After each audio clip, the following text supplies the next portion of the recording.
दोस्तों नमस्कार। आपके अपने YouTube चैनल बातें साहित्य की पर आप सभी का एक बार पुनः हार्दिक स्वागत। मित्रों, आज हम पढ़ेंगे विद्यानिवास मिश्र जी का निबंध अस्ति की पुकार हिमालय। मित्रों, डॉक्टर विद्यानिवास मिश्र हिंदी के प्रसिद्ध निबंधकार हैं। ललित निबंध लेखन के क्षेत्र में इनका महत्वपूर्ण स्थान है। संस्कृत, पाली, प्राकृत, अंग्रेजी, फ्रांसीसी तथा फारसी आदि भाषाओं के आप पारंगत विद्वान थे। भारतीय संस्कृति, भारतीय धर्म साधना तथा प्राचीन संस्कृत ग्रंथों का आपने गहराई से मंथन किया।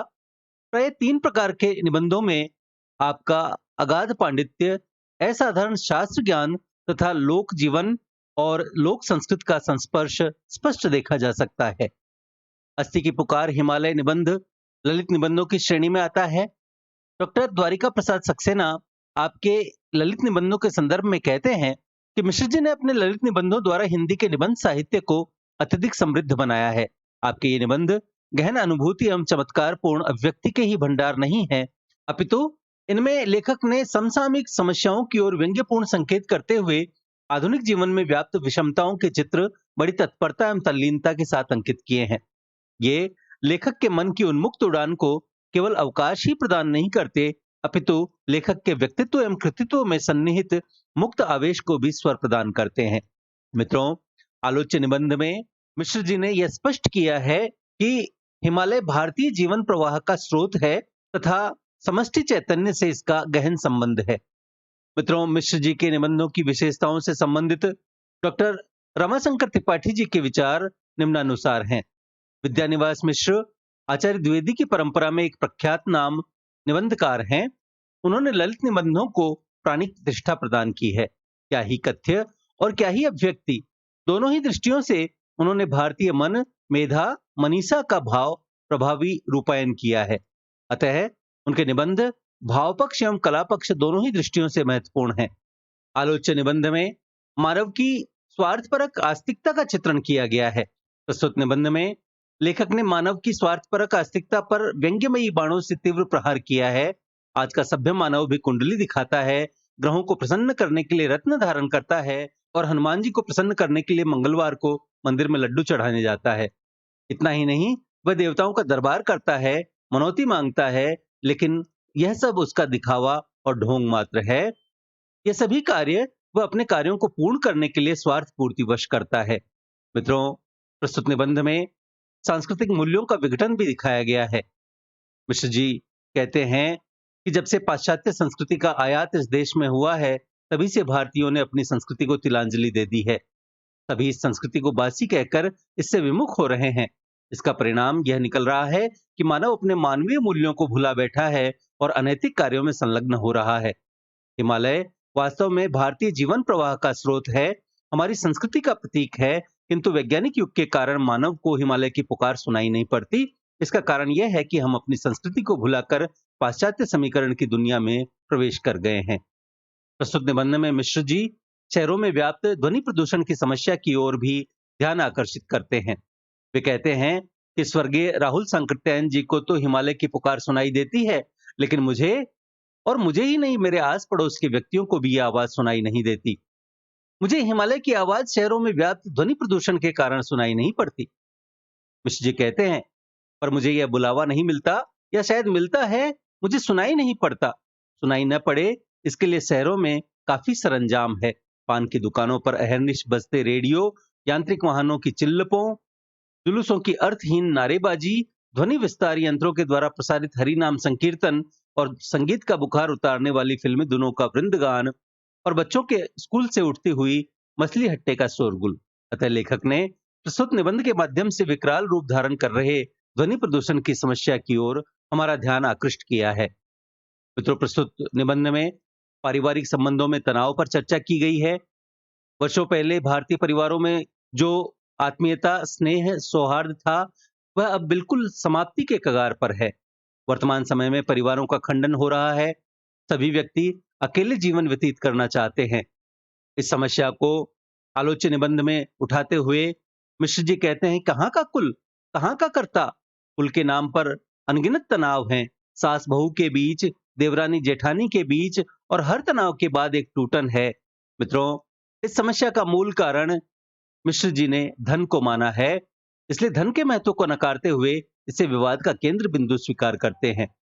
प्रस्तुत निबंध में हिमालय के विश्वासघात का चित्रण किया गया है। मिश्र जी की धारणा है कि जब भी राष्ट्रीय एकता की बात उठेगी, तब तब हिमालय का नाम जरूर आएगा। यह सीमा पर हमारी रक्षा भी कर रहा है। हमें हिमालय पर पूर्ण विश्वास था कि इसे शत्रु कभी भी नहीं लांघ सकता, लेकिन इसने भी हमारे साथ विश्वासघात किया। मिश्र जी लिखते हैं, तो हिमालय में भी रस नहीं रहा। फिर उसने इतना धोखा दिया, हम उसके आसरे सोते रहे और लाल चींटियों का दल रेंग कर आया, हमारे सीमांत का श्यामल प्रसार चट कर गया। आखिर उसे हमने पासवा मानकर ही तो इतना सम्मान दिया था। हमने उससे भाल कहा, अपनी किस्मत का लेखा जोखा उसमें अंकित कराया, और उसने कुछ नहीं किया। हमारी सुख नींद नष्ट हो गई और लगा कि एक बड़ा तिलिस्म टूट गया। मित्रों, मिश्र जी ने इसे भारत का सजग प्रहरी माना था, लेकिन 1962 के चीनी आक्रमण ने भारतीयों का सारा भ्रम तोड़ दिया। हिमालय चीनी सेना से भारतीय क्षेत्र की रक्षा नहीं कर पाया, अतः लेखक ने हिमालय को विश्वासघाती का दर्जा दे दिया। मित्रों, प्रस्तुत निबंध की भाषा सरल, सहज और भावानुकूल है। इसमें लेखक ने संस्कृत निष्ठ तत्सम अंग्रेजी, उर्दू, फारसी व देशज शब्दों का प्रयोग किया है। भाषा को सुघड़ बनाने के लिए लाक्षणिक और आलंकारिक शब्दों के साथ साथ मुहावरों के प्रयोग की छटा भी देखते ही बनती है। आइए मित्रों, विद्यानिवास मिश्र जी के आलोच्य ललित निबंध अस्थि की पुकार हिमालय, जिसका प्रकाशन 1926 ईस्वी में हुआ, की ओर चलते हैं तथा इसे पढ़कर समझने का प्रयत्न करते हैं। मिश्र जी लिखते हैं, कितना विचित्र है, हिमालय का नाम लेते ही मुझे इस श्लोक अस्त्युत्तरश्याम दिशि देवात्मा हिमालयो नाम नगाधिराज है पूर्वा परो तोय निधिम वगाह्य स्थित है पृथिव्या इवमान दंड है का अस्थि उद्भासित होने लगता है। मित्रों, अस्त्युत्तरश्याम अर्थात अस्थि धन उत्तरश्याम।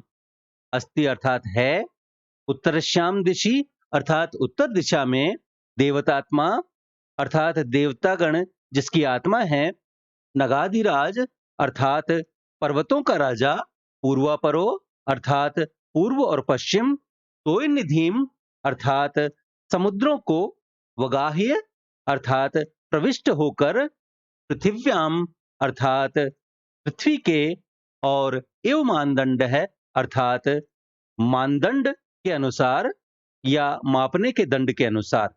मित्रों, महाकवि कालिदास का यह श्लोक है, जिसका अर्थ है कि भारतवर्ष के उत्तर दिशा में देवताओं की आत्मा वाला पर्वतों का राजा हिमालय है, जो पूर्व और पश्चिम दोनों समुद्रों का अवगाहन करके अर्थात उनमें प्रविष्ट होकर पृथ्वी के मापने के दंड के समान स्थित है।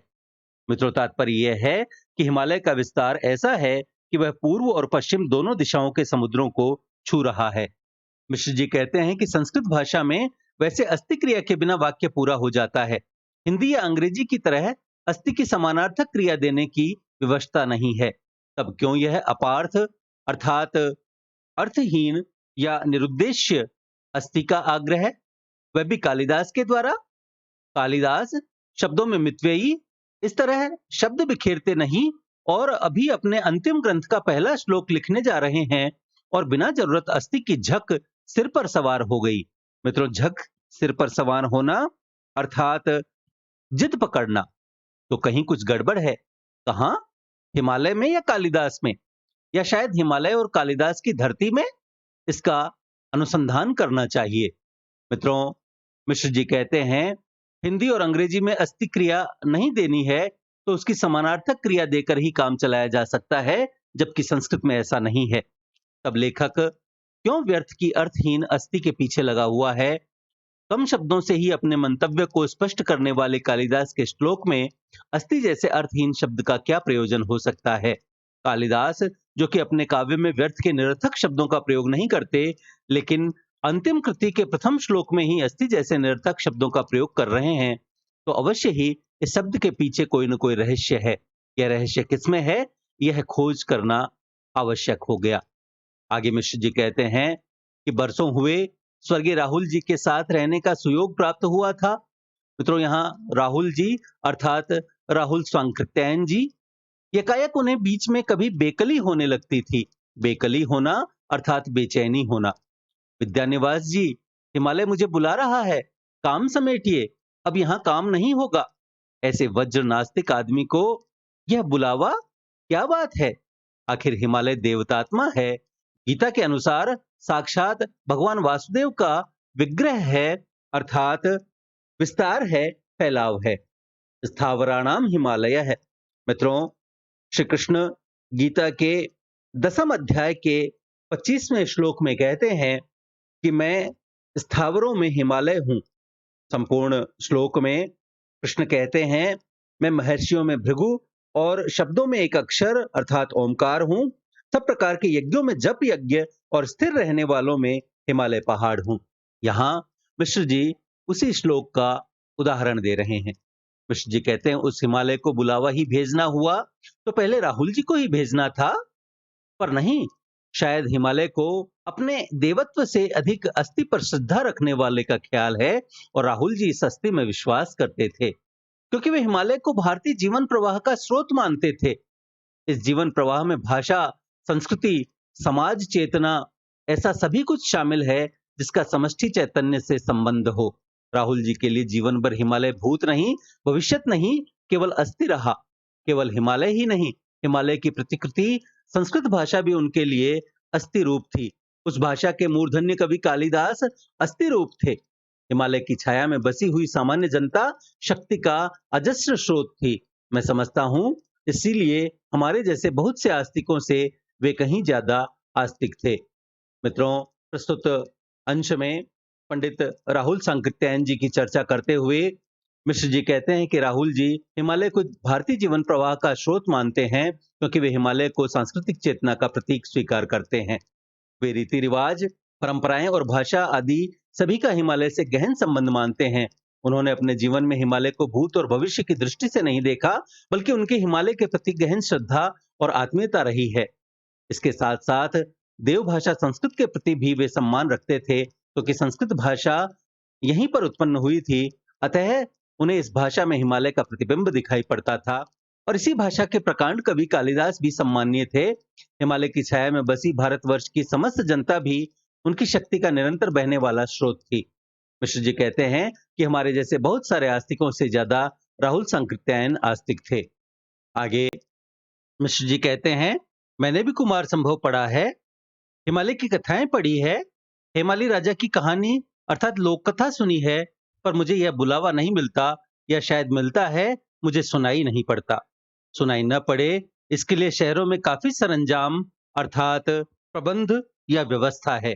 पान की दुकानों पर अहरनिश अर्थात रात दिन बजते रेडियो, यांत्रिक वाहनों की चिल्लपों, जुलूसों की अर्थहीन नारेबाजी, ध्वनि विस्तारक यंत्रों के द्वारा प्रसारित हरिनाम संकीर्तन और संगीत का बुखार उतारने वाली फिल्मी धुनों का वृंदगान और बच्चों के स्कूलों से उठती हुई मछली हट्टे की शोरगुल, या शायद जैनेन्द्रीय भाषा में मुझे ही कुछ हो गया है या न कुछ हो गया है।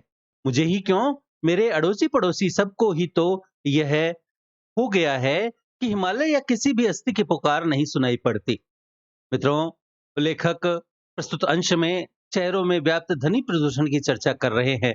अनेक प्रकार के कार्यों के कारण, जिनमें पान की दुकानों पर रात दिन बजने वाले रेडियो की ध्वनि, अनेक वाहनों के हॉर्न, जुलूसों की अर्थहीन ध्वनियां, ध्वनि विस्तार यंत्रों के द्वारा भगवान का कीर्तन भजन और फिल्मी गानों की धुन आदि सभी कर्ण विस्फोटक ध्वनि सर्वत्र सुनाई देती रहती है।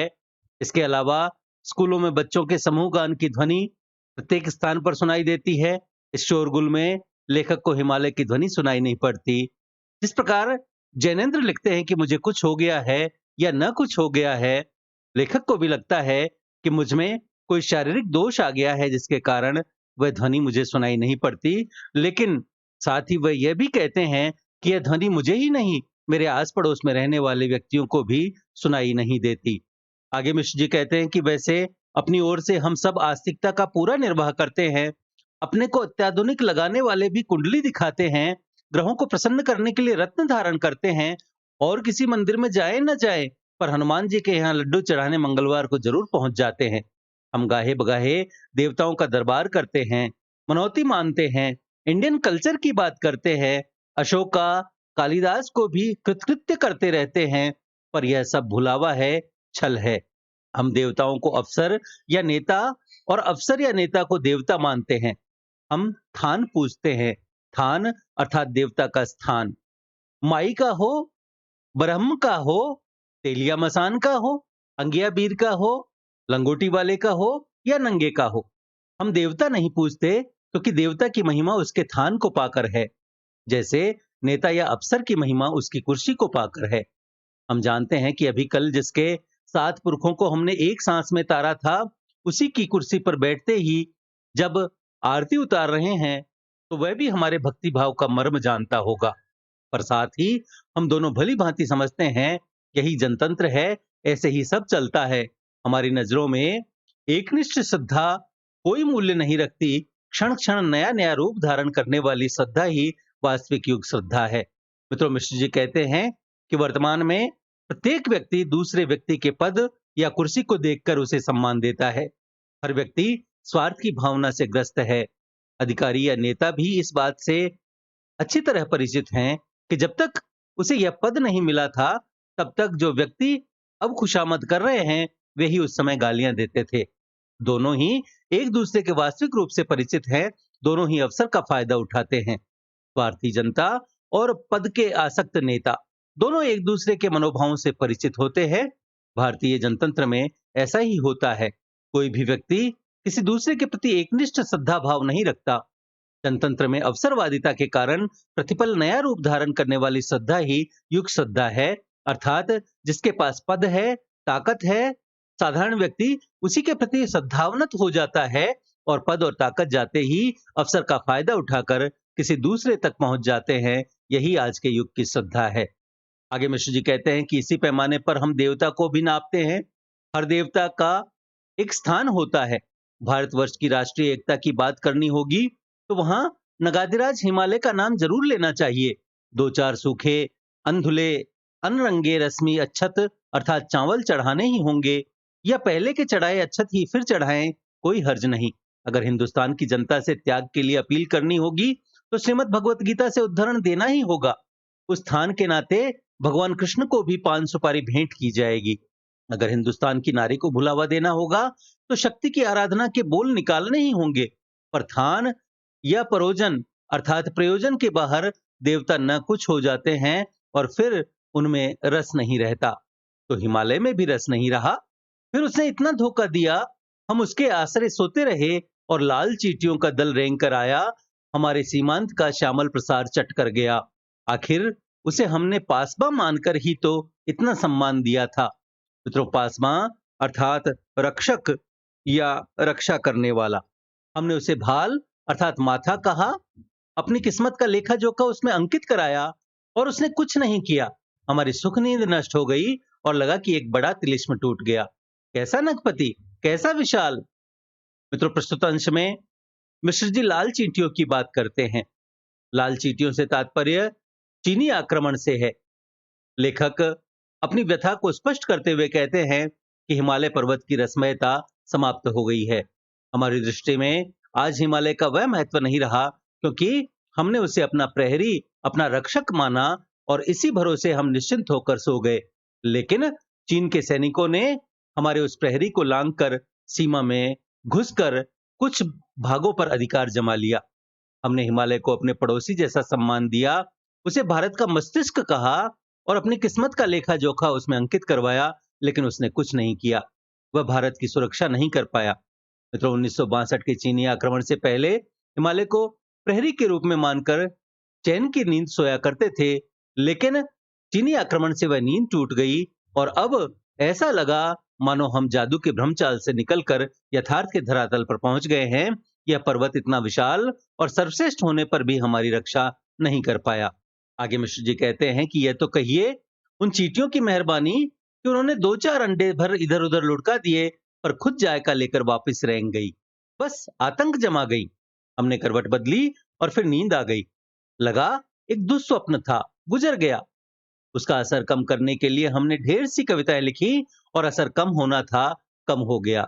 धुंधली सी याद रह गई है, ऐसी याद जिसमें हार और जीत में अब कोई फर्क नहीं दिखाई पड़ता। बहुत करके हमारी ही जीत हुई क्योंकि हमारी नींद टूटकर फिर अपने सनातन क्रम से जुड़ गई। अब तो खैर हिमालय के विश्वासघात का भी गम नहीं रहा, और सच पूछिए तो गम रहा ही नहीं। गम की बात भर है, क्योंकि गम की बात न रहे तो बड़ी ऊब होने लगे, फिर काफी बदमजा हो जाए। उबासियों के मारे काफी घर उजाड़ होने लगे, और फिर टुटपुंजिए संस्कृतिबाज बुद्धिजीवी के लिए कोई ठोर न रह जाए। गम गलत करने के अर्थात दुख बुलाने के दूसरे साधन तो पहुंच के बाहर हैं, बस ले देकर काफी है। और काफी की जान है गमी की बात, या ठीक कहें बात की झाग, अधिक जली झाग, जिसके नीचे समस्त स्वादों को झुटलाने वाला एक स्वाद है, कसैला। हम वस्तुतः सिद्धावस्था में पहुंच चुके हैं, इसलिए हमें वर्तमान नहीं छूता, हमें केवल भूत पकड़ता है या भविष्य खींचता है। वर्तमान हमें लेश मात्र भी प्रभावित नहीं करता, इसीलिए हम अस्थि की अटपटी भाषा समझ नहीं पाते। कैसा अस्थि? कौन अस्थि? किसके लिए अस्थि? हिमालय था, रहा होगा, हमसे क्या? हम अपने आप में खुद हिमालय हैं, ऐसे हिम के आलय जो पिघलती नहीं, बस जमी रहती है, या और जमती चली जाती है, जिससे कुछ निकलता नहीं, जिसमें चीजें यथावत पड़ी रह जाती हैं। जैविक व्यापार जहां आकर समाप्त हो जाते हैं। तुम याद दिलाते हो, हिमालय कुल पर्वत है। कुल पर्वत ही नहीं, कुल का करता है। यद्यपि उम्र में विद्या आदि से कुछ नया ही पड़ता है। यह कैसी बेपर की बात करते हो? कहाँ का कुल, कहाँ का करता? कुल के नाम पर अगणित तनाव है, सास बहू के बीच, पिता पुत्र के बीच, भाई भाई के बीच, ननद भौजाई के बीच, भाई बहन के बीच, देवरानी जेठानी के बीच, और हर तनाव के बाद एक टूटन है। कर्ता के नाम पर एक कर्म रह गया है, एक मरा हुआ व्यक्तित्व रह गया है, जो सामंजस्य स्थापित करते करते इतने असमंजस में पड़ गया है कि उसे मरने की भी स्वतंत्रता नहीं रह गई है। धर्म, अर्थ, काम, मोक्ष सब बेईमानी हो गए हैं, पुरुषार्थ व्यर्थ हैं, जिंदगी बस एक ठहराव रह गई है, जिसमें कुछ चीजें अटक गई हैं। बर्फ के दबाव से यही क्या कम है कि सड़ी नहीं? जो चीजें अटक गई हैं, वे न देशी हैं न विदेशी, वे बस जिंदगी के ठहराव की शिकार हैं। इसीलिए हर जिंदगी अपने शिकार पर अलग अधिकार जताती है और दूसरे के शिकार को अशुद्ध बतलाती है। हर आदमी भारतीयता की अपने ढंग से परिभाषा करता है, क्योंकि हर आदमी ने एक परिभाषा कहीं से फंसा कर कैद कर ली है, और उसी को पारदर्शी बर्फ की दीवार के अंदर से वह दिखलाता रहता है। यह परिभाषा असली है, यह मछली हमारे धन पोखर की है, जो तुम दिखा रहे हो वह गढ़ी अर्थात छोटे गड्ढे की है। लोग कहते हैं यह युग अर्थ प्रदान है, रुपए की महिमा अपरंपार है, पर मैं समझता हूं यह शब्द युग है, शुद्ध शब्द युग। शब्द जिससे अर्थ एकदम असंपृक्त हो, निरा केवलीभूत शब्द हो, अर्थ के मोहपाश से युक्त हो। शब्द की महिमा के आगे किसी की महिमा नहीं। शब्द की महिमा न होती तो हिंदुस्तान के संपादक हिमालय जैसे अर्थ शून्य विषय पर लेख लिखने के लिए इतना आग्रह क्यों करते?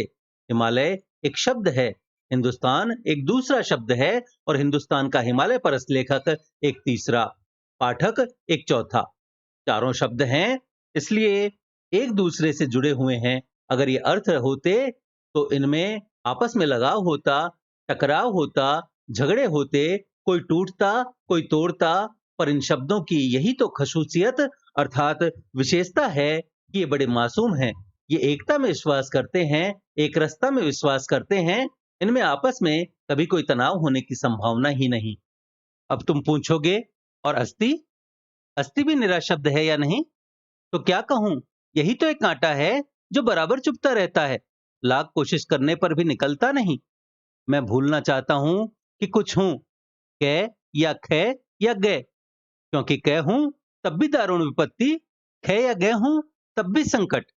कुछ कहा जाए, इससे तबीयत बड़ी घबराती है, क्योंकि कुछ कहा जाने का मतलब होता है और कुछ न कहा जाना, और इसके लिए आज का संशयालु चित्त तैयार नहीं है, क्योंकि उसमें साहस नहीं है कि कह सके मैं यह नहीं हूं, परंतु कितना भी कतराऊं, कुछ हुए बिना रह भी तो नहीं सकता। इसलिए कोशिश करता हूं कि जितना अधिक अपने अस्थि को धुंधले रूप में प्रस्तुत कर सकूं, उतनी अधिक बचाव की संभावना रहेगी। पर अस्थि है कि हिमालय की तरह उज्जवल, उदात्त और मूर्धन्य बनकर जीवन पर छाना चाहता है, और यही चीज करकती अर्थात खटकती रहती है। अस्थि यदि पीछा करता तो उससे आगे दौड़कर, लुक छिपकर त्राण पाया जा सकता। आगे से आक्रमण करता तो पीछे मुड़कर भागकर अपनी रक्षा की जा सकती, पर जो निरंतर सिर पर सवार हो उससे बचाव का फिर क्या रास्ता। हिमालय भूगोल रहता तो उसे भूलना आसान था। कमरे से नक्शे हटा देने से इस समस्या का समाधान हो जाता, और यह इतिहास होता तो भी प्रगतिशील होकर इससे मुक्ति मिल जाती।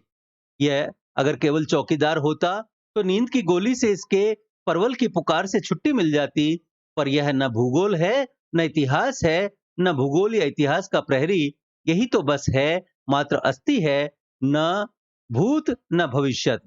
हिमालय का यह अस्थि रूप हमारी शिक्षा अर्थात सृष्टि करने, रचने या बनाने की इच्छा का ही तो मूर्तिकरण है। हिमालय के अस्थि का स्मरण कालिदास ने कुमार संभव के बीज रूप में किया है। हिमालय गौरी गुरु ही नहीं, देव सेनानी स्कंद की जननी के पिता भी हैं। हमारी वर्चस्विनी शक्ति के स्रोत हैं, और इस शिक्षा का स्मरण सचमुच बहुत ही कष्टकर है। हमारा समूचा जीवन क्रम असंतुलित हो जाता है। इस अस्थि के छुअन मात्र से हमारे विजड़ित अर्थात स्थिर चित्त में संजोई वस्तुएं सड़ांत से ग्रस्त हो जाती हैं। हम एकदम निस्सव होने लगते हैं। निस्सव अर्थात जिसके पास अपना कुछ भी न हो, दरिद्र अथवा निर्धन। अनरचे रचयिता बनने की समस्त सुविधाएं एकदम नष्ट होने लगती है। बैठे बैठे प्रगतिशील कहलाने का गौरव पानी पानी होने लगता है, और विश्व भावनशीलता की बर्फीली खोल यकायक कीच को दो अर्थात कीचड़ के ढेर में रूपांतरित होने लगती है। शायद इसीलिए हम हिमालय और उसके अस्थि से इतनी तरसता आज दिखला रहे हैं, और यह जतला रहे हैं कि इस अस्थि की पुकार हम तक नहीं आती। हम क्या करें? हमें देश का दर्द नहीं होता, हम क्या करें? हमें किसी चीज का दर्द नहीं होता, हम क्या करें? पर यही क्या कम दर्द है कि दर्द नहीं होता? दर्द नहीं होता का दर्द भी तो एक प्रकार का अस्थि है। प्रकाशवान न सही, सिलहटी सही, पर अस्थि तो है। तीखे निषेध के प्रकाश में यह अस्थि शाह पड़ा दिखता है, बड़ा भयरूप और डरावना दिखता है, पर न दिखे ऐसा तो नहीं होता। उसकी पुकार उल्टी दिशा में जा रही हो, पर उसकी डरावनी प्रतिध्वनि न सुनाई पड़े, ऐसा तो नहीं होता। याद आता है, किसी कहानी में सुना था। मित्रों, कहानी अर्थात कथा, कहानी अथवा कथन कि शिव की बारात ऐसी जमी कि खिलाने पिलाने में ही अनंत रत्न प्रभव हिमालय की धन दौलत चुक गई। दहेज देने को बस 52 हंडा सुहाग बचा, और पार्वती यह 52 हंडा सुहाग लेकर पतिगृह चली, जहां सास ससुर नहीं, ननद भौजाई नहीं, बैल वाहन भंगेड़ी पति और अपने साथ का 52 हंडा सुहाग। और यह सुहाग पतिव्रताओं ने मारे घमंड के नहीं भोगा, भोगा निचली जातियों की स्त्रियों ने, और पार्वती ने मुक्त भाव से उन्हें सुहाग दिया। लगता है हमारी निस्सह संस्कृति का सुहाग अहमन्य अभिजात वर्ग में न होकर अर्थात उच्च वर्ग में न होकर, हैसियतदारी में पैमाल अर्थात पद दलित पैरों से रौंदा हुआ पदाक्रांत मध्यम वर्ग में न होकर उसी अकिंचन वर्ग अर्थात निम्न वर्ग में सुरक्षित है, जहां देश का अस्थि है। भूगोल या इतिहास या जाति के रूप में नहीं, बल्कि एक ऊंची उदात्त उज्जवल सत्य रेखा के रूप में। वह सत्य रेखा जड़ नहीं, निरंतर तप से बलित हो रही है, और निरंतर पुराने स्रोतों को नव जीवन दे रही है, नए स्रोतों को मोड़ दे रही है। वह सत्य रेखा मेगावाटों या प्रति सेकंड घन फुटों में मापी जाने वाली शक्तिपिंड नहीं, वह अपरिमेय ऊर्जा है, जिसका ऊर्जात्व निरंतर खर्च होने से ही कायम रहता है। तथाकथित ज्ञान में प्रकाशमान यह सत्य हमारे झूठे ज्ञान के अभिमान को एक चुनौती है, हमारे सांस्कृतिक वैभव को एक चुनौती है। यह स्याह पड़ा हिमालय बाहर नहीं भीतर है। हमने अपने को उतरनों के बल पर जो अधनंगे अकिंचन लोगों से अलग स्तर पर स्थापित मान रखा है, उसी का यह वैरूप्य है कि हिमालय शाह पड़ा दिखता है। क्या इस विरूप अस्थि की पुकार हमारी निस्सवता को उघाड़ सकेगी, और हमारी चेतना पार्वती से सुहाग भोगने की अधिकारिणी तो रही नहीं, क्या तुर्किन, खटकिन, धोबिन से ही सुहाग के लिए निसंकोच हाथ पसार सकेगी? तो किसी भी रचना में रचनाकार के मनोभावों की अभिव्यक्ति तथा उसके उद्देश्य की सिद्धि भाषा और शैली के माध्यम से ही होती है। प्रस्तुत निबंध की भाषा सरल, सहज एवं भावानुकूल है। उन्होंने भाषा में तत्सम, तद्भव और देशज आदि शब्दों का प्रयोग किया है। द्वारिका प्रसाद सक्सेना, मिश्र जी की भाषा के संदर्भ में लिखते हैं, इनकी भाषा लोकोन्मुखी है, उसमें कवित्व की सरसता है, उक्तियों की विचित्रता है और अभिव्यंजना का सौष्ठव है। यही कारण है कि विषय विवेचन, चिंतन मनन, विचार दृष्टि, भाव भंगिमा, कल्पना प्रवणता तथा अभिव्यंजना शैली की नूतनता, विलक्षणता एवं विदग्धता के कारण ही श्री ओंकारनाथ शर्मा ने मिश्र जी की भाषा शैली के संदर्भ में लिखा है, इनके निबंधों में प्रसादमयी भाषा शैली, कथात्मक चित्रों की अधिकता और विवेचन की तथ्यपूर्ण गंभीरता विद्यमान है। तो मित्रों, यह था ललित निबंध अस्ति की पुकार हिमालय, लेखक विद्यानिवास मिश्र। आशा है आपको हमारा यह प्रयास पसंद आया होगा। वीडियो को लाइक करें, अपने मित्रों के साथ साझा करें। पीडीएफ तथा अन्य सहायता के लिए हमसे टेलीग्राम पर जुड़ें, बातें साहित्य की चैनल को सब्सक्राइब करें और घंटी वाला बटन दबाकर भविष्य के सभी वीडियोज की सूचना अपने तक सबसे पहले पहुंचाएं और देखते रहें बातें साहित्य की। धन्यवाद।